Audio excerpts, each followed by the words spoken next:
Hey guys, today I'm going to be reading chapter 3 of Stowaway. It's called A New Dance. Lieutenant Estudio and Governor Sola stood on a bluff looking out to sea. Each had a brass spyglass, like a magnifying glass. Perhaps our friend was mistaken, the lieutenant said. 4 weeks had passed with no sign of the pirates. Most of the carretas had been unloaded and were being used again to haul wood. The soldiers were so relaxed they played cards and took long siestas. Or, said the governor, the ships went down in a storm. That is one possibility. But I'm remembering something our friend said. This Captain Bouchard lost his navigator to scurvy just before Honolulu.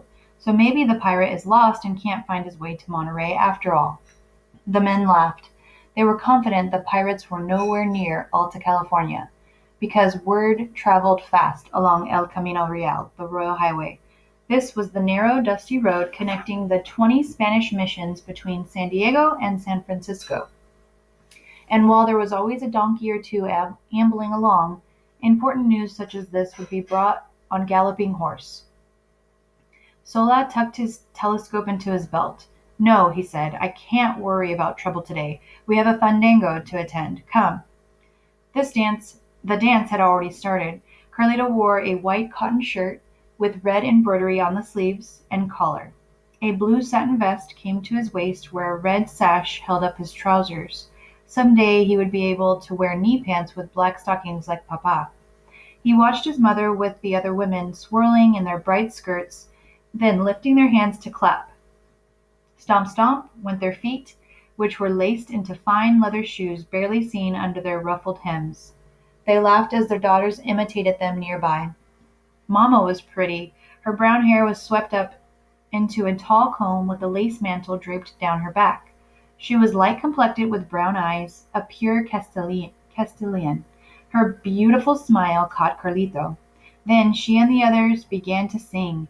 It was a new song called La Remedora, the oarswoman, and it went like this. Vienen los insurgentes, pero no sabemos cuándo. The rebels are coming, but we don't know when. Stomp, stomp, clap, clap, round and round, stomp, stomp, clap, clap. How colorful dancing women look, thought Carlito. How graceful. They were like las mariposas, the butterflies that cover the trees during the winter near Punta Peños. Some of the little girls, including Carlito's sister Nina, danced in elegant skirts of black and orange because they wanted to imitate the flying wings. The dance became more lively as men joined in with castanets and tambourines. Carlito loved the way his parents looked at each other as they turned and stepped, then turned. Music from guitars and las gaitas, the Spanish bagpipes, could be heard for miles. Castanoans working the fields near the mission stopped to listen, but only for a moment because they knew they might be flogged. Late afternoon, Carlito's family returned home.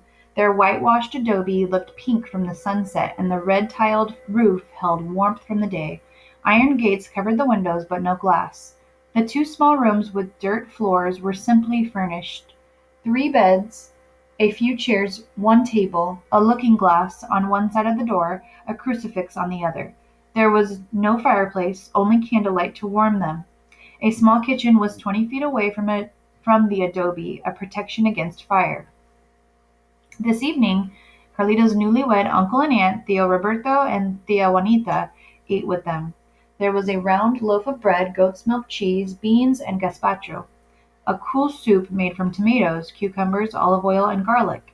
It was a delicious meal, and by the time his mother and aunt lit their cigars, Carlito felt sleepy. I'm on page 12. He heard their laughter as Tío Roberto told a story, but the next thing Carlito knew, the room was quiet and dark, and he was under his blanket. Strips of moonlight slanted in through a window across his bed. He listened. There was the familiar sound of his sleeping family, rhythmic breathing and his father's light snore. In the distance there was the usual noise of sea lions. Something had awakened him, but what? Carlito slid his feet into his zapatos and pushed back the hide that covered their door. A cold breeze met him. His breath made frost as he hurried between adobes to where he could see the bay. Waves rolled so gently onto the beach it seemed the ocean was a great silvery pond. When Carlito looked south toward Punta Pinos he froze. For there, in the moonlight, anchored quietly, were two ships. There was no mistaking one of them, La Fragata Negra, the Black Frigate. The cannon ports on both hulls were open and even from the distance Carlito could see movement on the deck.